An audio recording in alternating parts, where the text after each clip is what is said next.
and having a little coffee. I want to thank everyone for sending me the different stores that I might visit on my road trip that I'm planning. And I can't wait to go to some of these small guitar stores and do some videos and share them with you.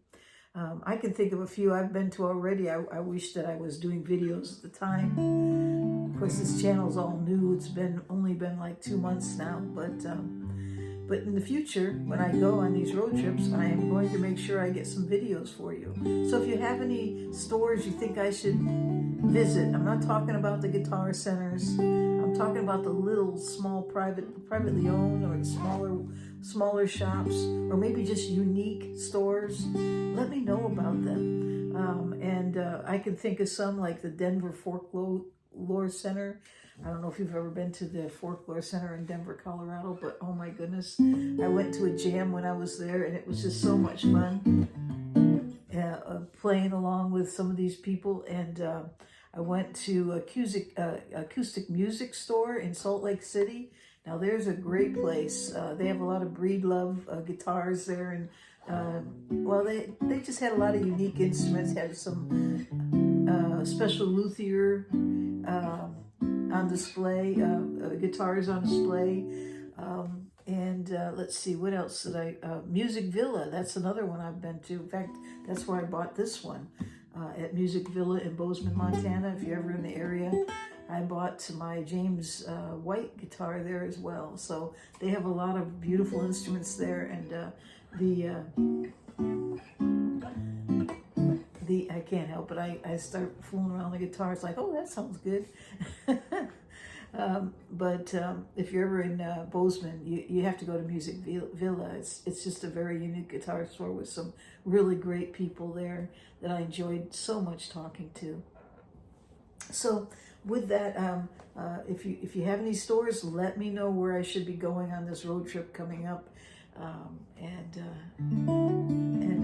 It's going to be a great time, and I'll bring you along as much as I can. So today, now that I've finished my Cheerios, do you like Cheerios? I like them, especially when you put fruit on them, like not just bananas. I like to get dried cherries and put them on there. Oh my goodness, they're so good. But anyways, so today I thought maybe we would talk about what makes a chord, and show you a very easy run up the fingerboard just using 2-finger patterns. It's really simple. Anyone can do it, but it sounds so awesome because you can pick up a lot of open strings with it. So, and this is in standard tuning too. So stay tuned. Let's go through this, and I have to go through just a little bit of theory. I'm really not into theory that deeply. I never went to school for that, but I've learned some things along the way, and I think they're important to know. Like, for instance, what makes up a chord? Well, you think about the major chords. Now we're just talking major chords: the C, the D, the E. When you think about those, why are they the major chords? What makes them? Well, it's 3 notes that makes them. 3 notes, that's it. And okay, so if you got your finger, and this is C, then this is D, then E and G, okay? C, E, and G make up a major chord called C, all right? Because C is the root note, and you counted the 3 and the 5. 1, 3, 5 make up a chord. So you can do that with any of the chords. Let's say G is G, B, and D, okay? Let's say D, it's F, sharp, and A, okay? So yeah, that's what makes up a chord. So let's test it out on the fingerboard, okay? So when we have a C chord, I think we all know the C chord, right? And we know the root is here on the 5th string, right?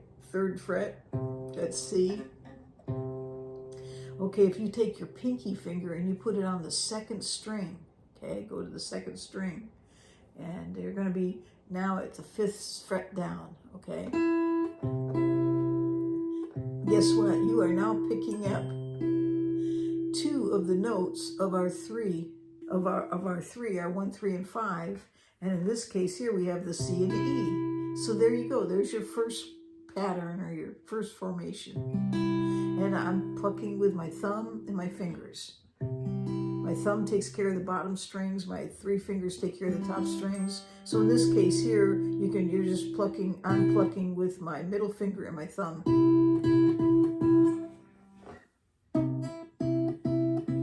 Just those 2 strings. And you can pluck more if you want, because it sounds good. Test it out, see how it sounds.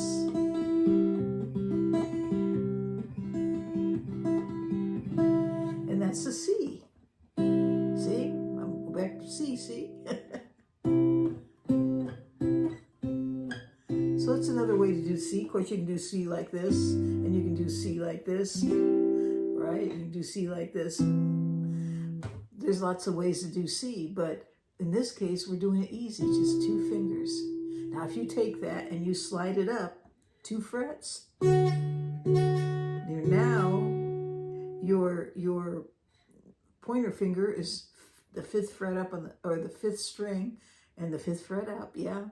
And you're now playing a D. That's the root. Put your pinky finger should just be the same thing. You got a gap in between here. You got a fret in between. But you're on the 2nd string and you're on the 7th fret. There you go. Okay, so you're now on D, and you have the F sharp there. What does that sound like? That's the D chord, because it's got an F sharp in it, right? You can play the D chord like this too. You can bar it, you can do it like this. You can do it like this, but we're just doing it with 2 fingers. And I'm just going to play those 2 strings for that one, because I think that sounds best. So let's back up. See? There's the D. Now the next one's a little different in that you won't have a gap in between the 2 fingers. You won't have a full fret in between the 2. You're going to move your pointer finger up 2 frets, and then you're going to move your pinky finger. I'm still using that 2nd string, and I am now on the 8th fret, or the 8th fret. So you'll see there's no gap in between, right? Okay.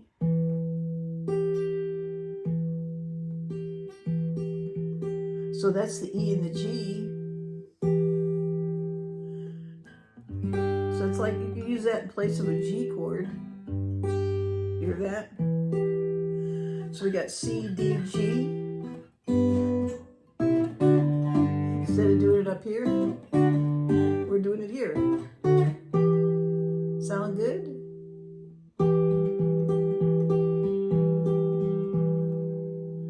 Now let's slide that whole formation just up 2 frets. Leave it, no gap in between, just leave it.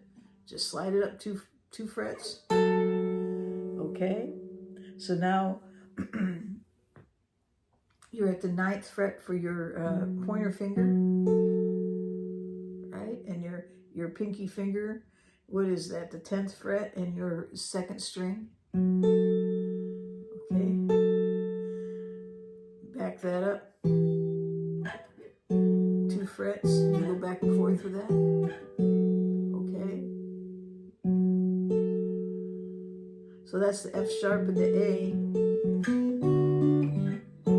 So I guess that's another D in there that you're looking at, right? It's got the components of it. We're just looking at 2 of the notes that show up in these chords, these major chords, and then we're finding them, and then we're seeing if we can use them just to play a pattern on our fingerboard as we're playing. So let's put those all together and hear what they sound like.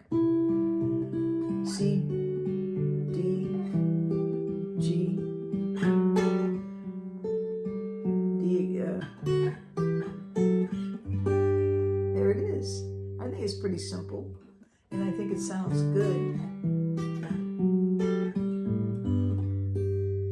So test that out, try it, give it a try.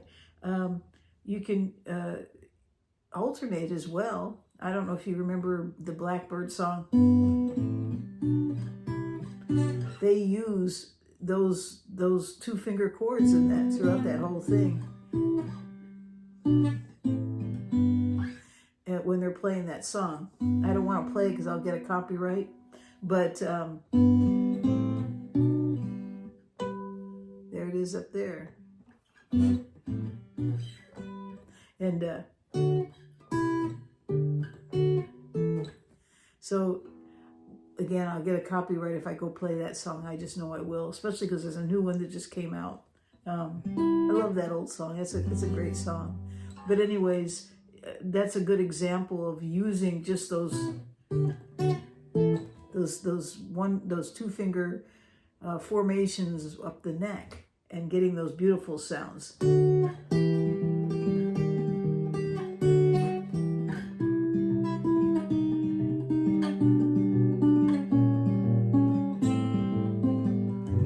But I just showed you a few of them, so you just have to try to test those out. I showed you the C, D, and the G.